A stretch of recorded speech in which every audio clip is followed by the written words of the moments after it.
Miss you lang. Miss you. Miss you, yarn. Miss you. Di mo lang alam ang aking nadarama pagkapiling ka, honey, my love, so sweet. Hi Wow Life! Another video, another share guys, another POV. So ngayon magbibigay tayo ng point of view sa nagiging live kahapon ni Rachel Morales vlog na merong pamisyo-misyo langga ang nag-isang Ruel of Malalag. Yes na yes!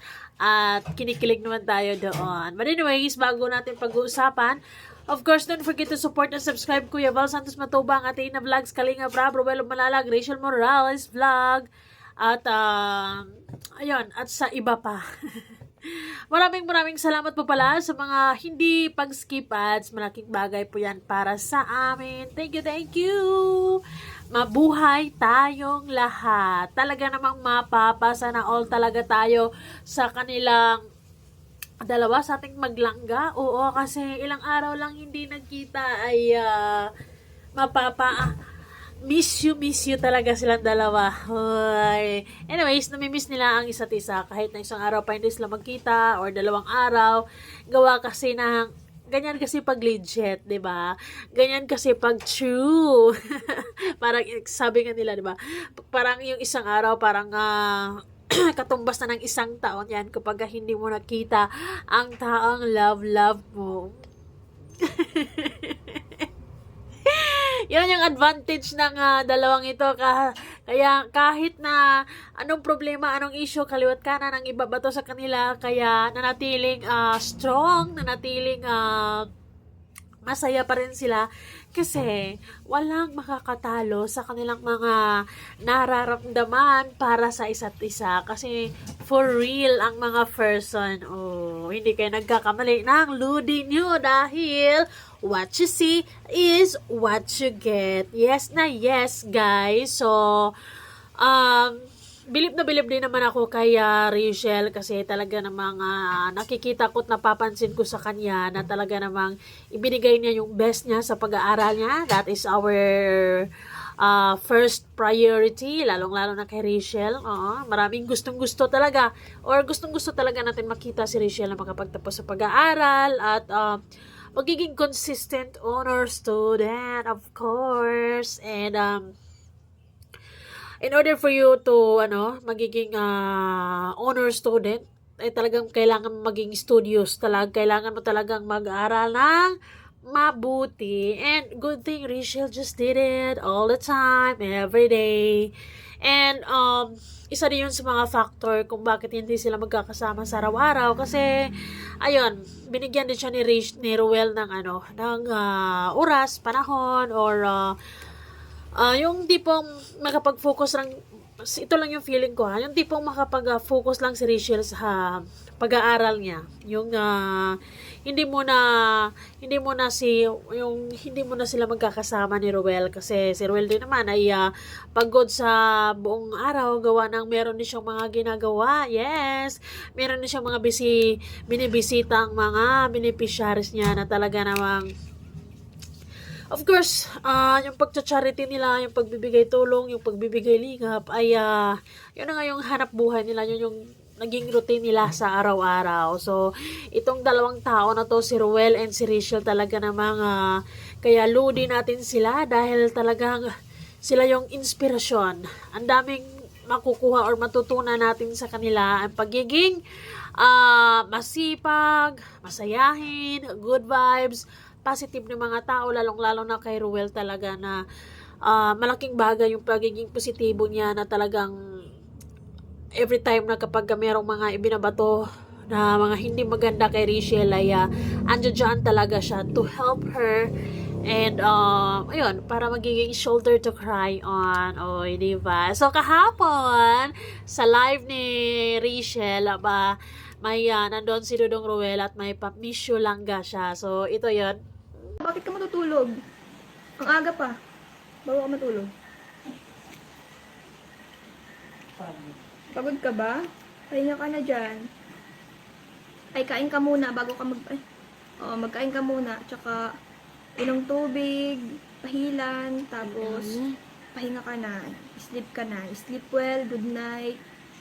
Yan. Ate, ang dami na. Nag-cover? Kamusta ang araw natin, langga? Hoy! Parang kagabi, ano lang, huwag kang ganyan. Miss you too. Na-screenshot lang yung miss you langga mo. Miss you langga. Miss you. Miss you yarn. Miss you.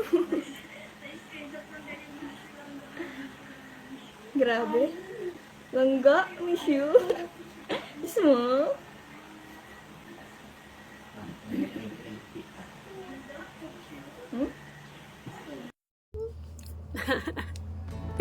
Si Rachel naman, grabe yung ngiti hanggang tayo nga talaga, no? Isa yun sa mga advantage nilang dalawa, no? Yun yung mga, kaya nakaka-addict sila. Kaya sabi ng mga fans, addicting silang panoorin. Kasi talagang aside sa nakaka-inspire, talagang andun yung ang lakas ng karisma nilang dalawa at mararamdaman natin yung totoong-totoo sila sa isa't isa. Uy! Diba? At marami silang mga pangarap sa buhay. And I felt and see na itong dalawa ay talagang nagtutulungan para sa pangarap nila sa sarili.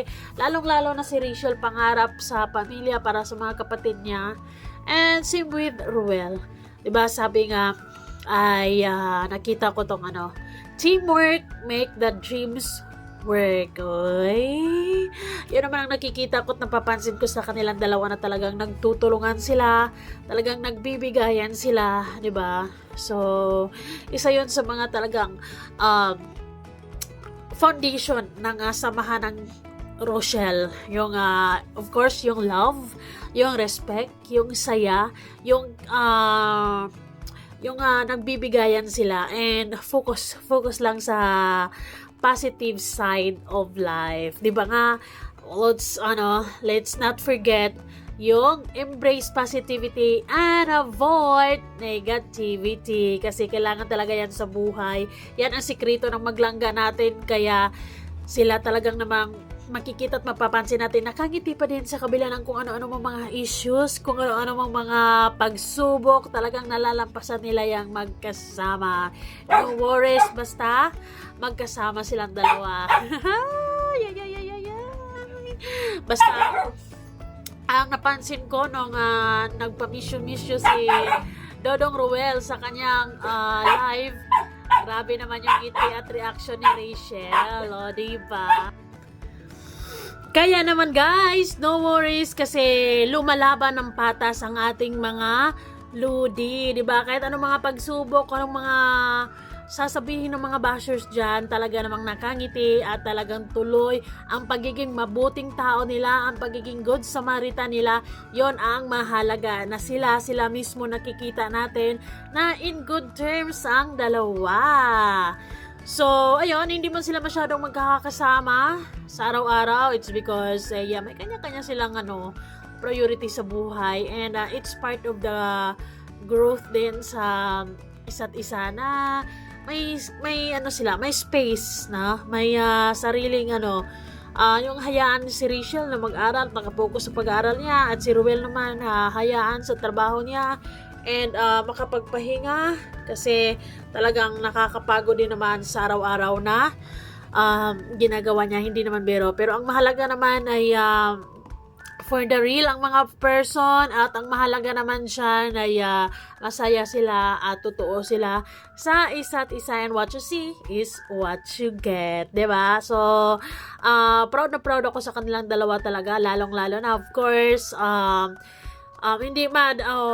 hindi man para si Rachel ay bilang natanggal man siya nung mga nakaraang linggo na actually, or month, bilang isang Kalingap Angel, pero talaga naman grabe yung suporta niyo at pagmamahal niyo sa kanya. Talaga namang mamayag pagbilang isang ganap na charity vlogger, rank number 3 ang person. Kaya naman talagang nakaka-proud silang idoluhin, dahil talagang hindi sila nagpabaya at they are doing the best that they can sa pagtulong, sa feeding program, si Rachel sa pag-aaral niya, sa pag-alaga niya sa mga kapatid niya. Marami. And, ayun, maraming mga masaya at kinikilig at naging na-inspired sa kwento nilang dalawa. O, diba? Maraming excited nga actually, lalo na sa mga totoong fans dyan na magiging successful totally ang dalawa, no? Ay, nako naman. So, huwag kayong mag-alala kung hindi natin sila nakikita magkakasama. Kasi, ayun, I believe naman na may contact naman yan sila sa isa't isa, di ba? Meron namang messenger, magtatawagan naman yan sila. Kaya, yun, don't you worry, guys. Miss you. Mas maganda na yung paminsan-mansan din natin sila nakikita para makapag-focus din sila sa kung ano mga gusto nilang gawin sa buhay nila. Ganon. Alright, guys. Sana hindi kayo magbabago at tuloy-tuloy ang support at pagmamahal nyo sa dalawa kahit anumang mga issue na may babato at maririnig nyo sa mga susunod na araw dahil for sure hindi mauubusan ng issue ang mga bashers kasi talagang sisilipin nila nang sisilipin si Rachel. Hayaan na natin yan. Basta tayo masaya. Embrace positivity and avoid negativity. Bye.